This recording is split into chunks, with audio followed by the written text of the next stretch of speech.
Hi everybody, my name is Rainer and this is Rainier Books. Today I want to bring you some news from the bookish world in my new segment, Bookish News. Let's get started.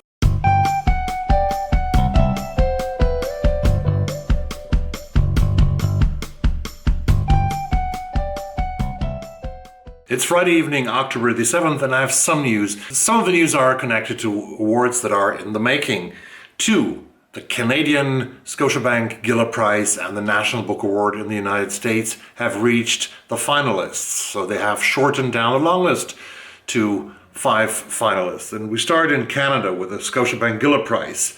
They have nominated its shortlist with Lesser Known Monsters of the 21st Centuries by Kim Fu, Stray Dogs by Rawi Hutch, The Sleeping Car Porter by Suzette Mayr, We Measure the Earth with Our Bodies by Tsering Yangzom Lama, and If an Egyptian Cannot Speak English by Noor, Naga. This is an immensely diverse shortlist. 4 women and 1 man, diverse as Canada is. The Asian-Canadian author Kim Fu, with her stories of magical realism, starts the finalists. Then Rawi Hage, born in Beirut, in Lebanon, with his short stories about restless travelers, about moving between states in form of national states, but also states of mind. Then we have Nepal born and raised Tsering Yangzom Lama with her debut novel about a Tibetan family's journey through exile.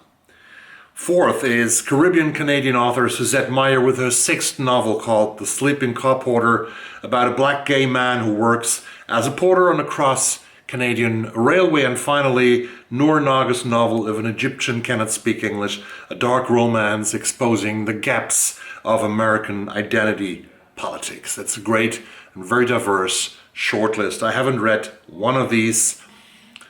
My Canadian friends surely have read one of these books. Put it down in the comments below which book should win the Giller Prize. They are quite difficult to get right now in Europe, so hopefully in the long run they will also be published with British or with American publishers, and we can get easier access to these books even here in Sweden.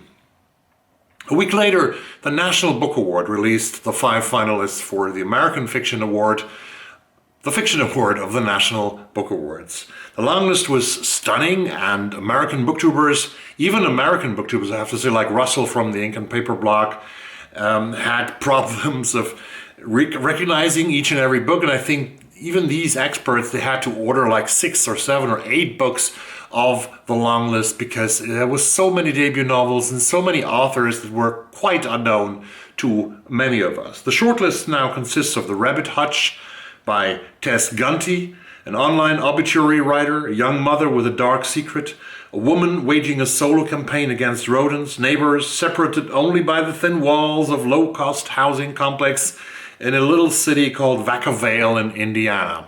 I have ordered this book. It's on its way to Sweden, it's on its way to Stockholm, and the bookseller has already announced that it will arrive next week. I can't wait to get my eyes on this one. The Birdcatcher by Gayl Jones is the second book on the shortlist, on the finalists, as they call it in America, set primarily on the island of Ibiza. This is sort of a triangle story between 2 women and 1 man. Amanda Wardlow, whose closest friend, a gifted sculptor named Catherine Sugar, is repeatedly institutionalized for trying to kill a husband who never leaves her. The 3 form a quirky triangle on the whitewashed island of Ibiza. The 3rd book in America on the shortlist is The Haunting of Hajji Hotak and Other Stories by Jamil John Kochai. Short stories about contemporary Afghan characters moving between modern-day Afghanistan and the Afghan diaspora in the United States. The 4th book is the book that I have read. Wow! This is All This Could Be Different by Thankam Mathews, diverse millennials living through the economic crisis in Milwaukee, Wisconsin. Protagonist Sneha, coming of age, settling in America, but also coming out as a lesbian woman. A great novel. I liked it very much, and I'm really glad that Thankam Mathews has made it on the shortlist. So I have one favorite in the race here.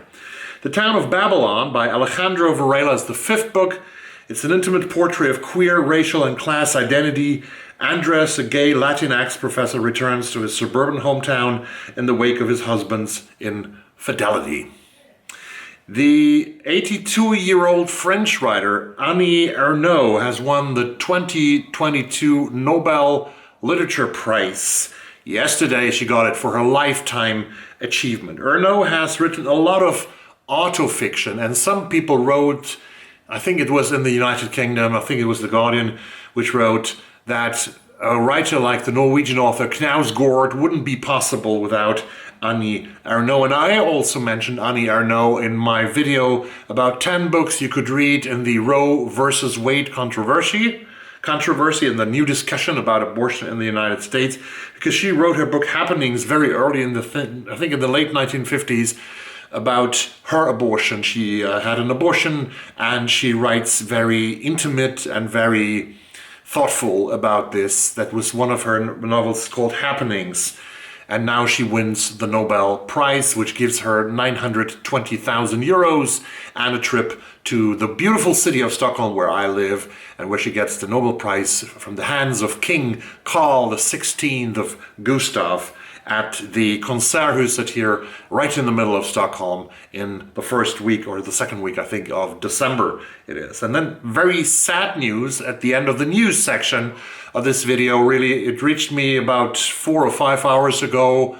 Peter Robinson, one of my absolute favorite thriller authors, has died in Canada at the age of 72. Peter Robinson has written the series with Detective Superintendent, I think nowadays, Alan Banks. And one of his books, I have it here, is called When the Music's Over.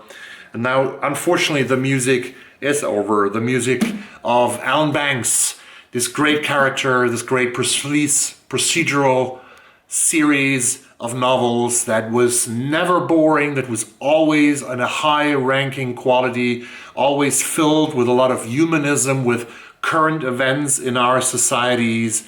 This series is unfortunately over, and the story of Alan Banks and Annie Cabot, his former love interest, they were together for, I think, 2 novels or something like that, and then they broke up. But there was always this tension between Banks and Cabot. Did they get together again? And I think it's not only me thinks that Banks and Cabot were made for each other, but now the story will never end. And I'm pretty sad tonight that Peter Robinson has left us at the age of 72 in Canada. He leaves us with 27 great novels about Detective Chief Inspector Alan Banks and later Detective Superintendent Alan Banks. I have to report an incident that I experienced 2 days ago. I was in Uppsala in Sweden. I visited a school there, the Cathedral School, where I have been very often because I work together with this school. It's a partner school of my job. And then on my way home, close to the railway station, I walk with our intern, and there are 2 young women are approaching us, and one of them suddenly says to me, "Excuse me, are you Rainier Books?" And I was so astonished, I was so surprised that this little channel with my 956 subscribers that I appreciate so much, that I walk on the street in a Swedish town and someone comes up to me and says, "Are you this guy who does all the book videos?" And I said, "Yes," but I was so stunned that I couldn't say much more, and I'm really sad that I didn't talk to you much more. So if you see this video, please drop me a note in the comments down below, and I would love to send you a book from my shelves here as a thank you for watching my videos. It was so great that you talked to me. You really made my day. I was really happy, and I still am. So because it's you and for you and you and you and you that I do this kind of work. Thanks very much for watching this video. On Sunday there will be another Sunday sum up. Thanks very much and good night.